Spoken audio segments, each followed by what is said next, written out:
A tank destroyer has one job: find a tank and kill it. But the way they did it changed every single year. We're starting in 1939, and we won't stop until we reach the final, massive designs of 1945. You won't believe how Japan and Italy tried to keep up. Let's begin with United States. M3 GMC, American ingenuity in North Africa. Mount a 75mm gun on a half-track and send it hunting. Fast, loud, and effective against Rommel's panzers in the Desert Campaign. M6 GMC, a 37mm gun bolted to the back of a Dodge truck. Lightning fast, with almost no protection, it relied entirely on speed and surprise to survive any engagement. Up next, T-40M9, an ambitious attempt to mount a 3-inch gun on a medium tank chassis. It showed promise in testing, but never made it to mass production before better designs emerged. M10 Wolverine, America's workhorse tank destroyer. Built on the reliable Sherman chassis with an open-topped turret and high-velocity gun, over 6000 prowled the battlefields, hunting German armor. Up next, M18 Hellcat, the fastest armored vehicle of World War II, hitting 55 miles per hour. Thinly armored but lightning quick, it used hit-and-run tactics to dance around heavier German tanks. M36 Jackson. When the 76mm gun couldn't crack Panthers and Tigers, America answered with 90mm of Fury. The Jackson finally gave crews the firepower to fight German heavy armor head-on. Next up, Germany, Third Reich. Panzerjäger 1. Desperation meets ingenuity. Mounting a captured Czech gun on an obsolete chassis, this improvised hunter gave German infantry their first real chance against enemy armor in the early war. Up next, Stug 3. From humble infantry support gun to legendary tank killer. More were built than any other German armoured vehicle, and its low profile made it a deadly ambush predator on every front. Up next, Dicker Max. Big Max lived up to its name. Originally designed to crack French bunkers, only 2 prototypes were built, but their massive 105mm guns terrorized Soviet armor on the Eastern Front. Next, Panzerjäger 35R. When you're fighting a world war, nothing goes to waste.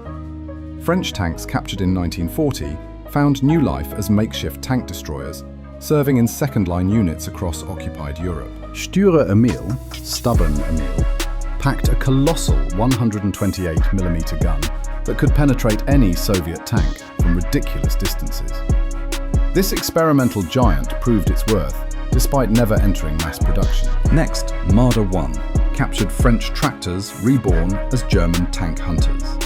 The Marder 1 was born from necessity, mounting powerful anti-tank guns on whatever chassis could be scrounged from the occupation. Marder 2, built on the aging Panzer II chassis with a dangerously high profile. But what it lacked in protection, it made up for with a gun that could punch through Soviet armor. Marder 3, the best of the Marder family. Converting Czech 38T tanks into mobile gun platforms created one of the war's most successful tank destroyers, fielding the potent 75mm gun, Raupenschlepper Ost PAK. When the Russian mud swallowed everything else, this simple tracked tractor kept moving. Mounting a PAK gun on a vehicle designed for the Eastern Front's brutal conditions was crude but effective. Marder 3H. Learning from experience. Engineers moved the engine to the rear, giving crews better access to their weapon and slightly improved survivability.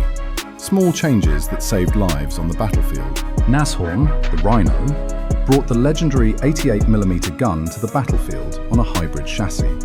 Long, lethal, and feared across the Eastern Front as a deadly long-range sniper. Up next, Ferdinand, a 65-ton monster that debuted at Kursk. Nearly invincible from the front, with armor up to 200mm thick, but plagued by overheating engines and vulnerability from the sides. Up next, Stug 4. When Stug 3 production couldn't keep up with demand, the proven Panzer IV chassis stepped in. Same low profile, same deadly capability, different foundation for defensive warfare. Jagdpanzer IV, purpose-built to kill tanks. Low to the ground with thick frontal armor and a powerful gun, this was designed from the start as a dedicated tank hunter, not a conversion. Hetzer, small, sloped, sneaky. The Hetzer was cheap to build and devastatingly effective in ambush. Its 60-degree frontal armor could bounce shells that would penetrate much larger vehicles. Then, Jagdpanther. Arguably perfection. Speed from the Panther chassis, devastating firepower from the 88mm gun, and armor that could shrug off most Allied shells. Many consider this the ultimate tank destroyer. SD KFZ 234-4. Speed meets firepower on 8 wheels. This armoured car mounted a 75mm gun and could race to threatened sectors faster than any tracked vehicle, providing rapid anti-tank response. SD KFZ 251-22. Take a standard half-track, bolt on a 75mm gun, and you've got battlefield mobility at the cost of protection. Fast, flexible, but vulnerable to anything that shot back. Jagdtiger, the heaviest armoured fighting vehicle to see combat at 75 tons. Its 128mm gun could destroy targets over 2 miles away, but mechanical failures kept most from reaching the battlefield. Waffenträger Ardelt, a late-war gamble that traded all armour for raw killing power. This weapon carrier was designed to be cheap and mobile, mounting heavy guns with nothing but faith protecting the crew. Next up, Soviet Union. Su-100Y, a rolling fortress mounting a 130mm naval gun. This bizarre prototype looked like a house on tracks, and only one saw combat. Massive, impractical, but absolutely terrifying. ZIS-30, desperate times, desperate measures. A 57mm ZIS gun precariously mounted on a tiny tractor chassis. No armor, no protection, just a lethal glass cannon against advancing panzers. Su-76. Crews called it the bitch for its cramped, uncomfortable layout. But this light assault gun became the second most produced Soviet armored vehicle, providing crucial infantry support across the Eastern Front. Su-122, built for bunker busting. It discovered a brutal talent for tank killing. The 122mm howitzer's massive high-explosive shells could blow turrets clean off German panzers through sheer concussive force. Then Su-152, the Beast Killer, earned its nickname at Kursk. Its 152mm gun fired shells so devastating they could rip the turret off a Tiger tank, sending 10 tons of steel flying. Su-85, the Soviet answer to Tigers and Panthers. Mounting a high-velocity 85mm gun on proven chassis, it gave Red Army units the firepower needed to counter Germany's new heavy tanks. Now this is the ISU-122, built on the massive IS heavy tank chassis, combining thick armour with a powerful 122mm gun. This assault gun could both dish out punishment and take it in return. The next one, ISU-122S, an upgraded version with improved fire rate. The 122S could pump out shells faster than its predecessor, making it even more dangerous in the close quarters fighting of Eastern Europe. Su-100, one of the war's finest tank destroyers. The 100mm gun could penetrate any German armour at combat ranges, and the design was so good it served for decades after 1945. Let's move on to United Kingdom and Commonwealth. LP2A 2-pounder Porty, Australian ingenuity in the desert. A 2-pounder gun mounted on a carrier for quick deployment and withdrawal.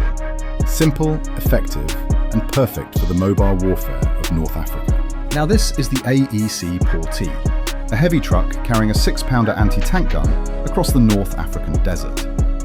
Speed was survival when Rommel's panzers appeared on the horizon, and the AEC delivered both. Deacon, Britain's answer to mobile desert warfare.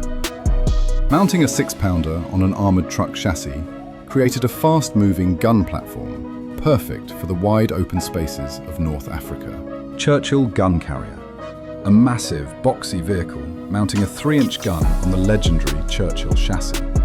Well protected but painfully slow, limiting its usefulness in offensive operations beyond the invasion beaches. Archer, brilliantly unconventional. The gun faced backward, allowing it to fire and immediately drive away without turning around. A perfect ambush vehicle for the hedgerows of Normandy and beyond. Then, Achilles, take an American M10, add Britain's legendary 17-pounder gun, and create something truly formidable. This Anglo-American hybrid could penetrate any German tank it encountered in northwest Europe. Next, Avenger. Based on the Cromwell cruiser tank, with heavier armour and the powerful 17-pounder gun. Its open-topped turret was a weakness, but the firepower made it a respected tank hunter. Next on the list is Italy. Semovente L640. Tiny, light, and armed with a 47mm gun that struggled against anything heavier than a light tank. Brave crews fought in vehicles that were simply outclassed by Allied armour. Semovente 75-18 M13. Italy's most successful armoured vehicle, inspired by the German Stug. In the North African desert, it proved surprisingly effective, giving Italian forces a genuine fighting chance against Allied armour. Semovente 75-18 M14. An improved chassis and engine kept this Semovente competitive in the brutal conditions of the North African campaign, where mechanical reliability often mattered more than armour thickness. Semovente 90-53. A fearsome long-range killer mounting a 90mm anti-aircraft gun. Excellent penetration and range, but carried so little ammunition that every shot had to count in combat. Semovente 75-34. A longer barrel meant better armour penetration.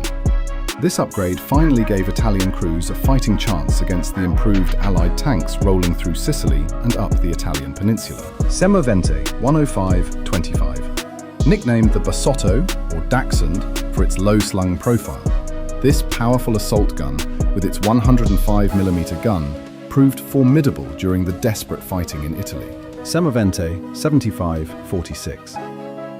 Built during the German occupation, with thick armour and a powerful gun, Italian crews used these vehicles to resist both German forces and the advancing Allies in the chaotic final years. Continuing with Japan, Honi 1, Japan's first dedicated tank destroyer, mounting a 75mm field gun on a Chiha medium tank chassis. Limited production meant few ever saw combat in the Pacific theatre. Ho-Ro, inspired by German assault guns, this heavy vehicle carried a massive 150mm howitzer on a medium tank hull. Devastating firepower, but only a handful were ever constructed. Honi 2, armed with a 105mm howitzer, this variant focused on infantry support rather than tank hunting. Production numbers remained low as Japan's industrial capacity crumbled under Allied bombing. Honi 3, Japan's final attempt at a proper tank destroyer, featured a fully enclosed fighting compartment. By the time it entered production, fuel shortages meant most never left the home islands. Next on the list is Hungary. Zrínyi 2, Hungary's assault gun, featured a wide, stable hull and a 105mm howitzer. It proved highly effective in defensive mountain warfare against Soviet forces advancing through the Carpathians. Let's move on to Romania. VDC R35. French light tanks captured and modified with larger guns to face modern armour. These desperate conversions showed how smaller nations scraped together whatever they could for their defence. TACAM T60, Romanian ingenuity. Captured Soviet T60 tanks fitted with captured Soviet 76mm guns. When you're caught between giants, you improvise with whatever weapons fall into your hands. Up next, TACAM R2. Combining Czech tank chassis with captured Soviet guns created Romania's most effective tank destroyer. A mongrel vehicle born of necessity that somehow worked better than expected in combat. And our last category is minor powers. T-13, Belgium's light tank destroyer, fought bravely during the 1940 invasion despite paper-thin armour. Crews faced the Blitzkrieg in vehicles that offered courage but little protection from German guns. Skoda T-32, Yugoslavia's homegrown light tank destroyer, intended for reconnaissance. The 1941 invasion came before meaningful production began, leaving this promising design mostly on paper rather than battlefields. Up next, TKSD, a Polish tankette so tiny it could hide behind a mailbox, mounting a 37mm gun. Microscopic size made it hard to hit, but crews needed nerves of steel. Lafley W15 TCC. France's attempt at mobile anti-tank warfare. A lightly armoured truck mounting a 47mm gun. Speed and firepower couldn't compensate for vulnerability when the panzers rolled west. Now this is the BT-42, Finnish improvisation at its finest. A captured Soviet BT tank, crowned with a massive British howitzer in an oversized turret. Awkward, ungainly, but uniquely Finnish in character. Now this is the Sav M43, Sweden's assault gun for infantry support, combining neutrality with preparedness. Well designed and effective enough to remain in service decades after the war, proving Swedish engineering excellence. TVKV M43, Swedish neutrality required strong defences. This late-war tank destroyer featured excellent frontal armour and a high-velocity gun, ready to defend against whoever might threaten Swedish sovereignty.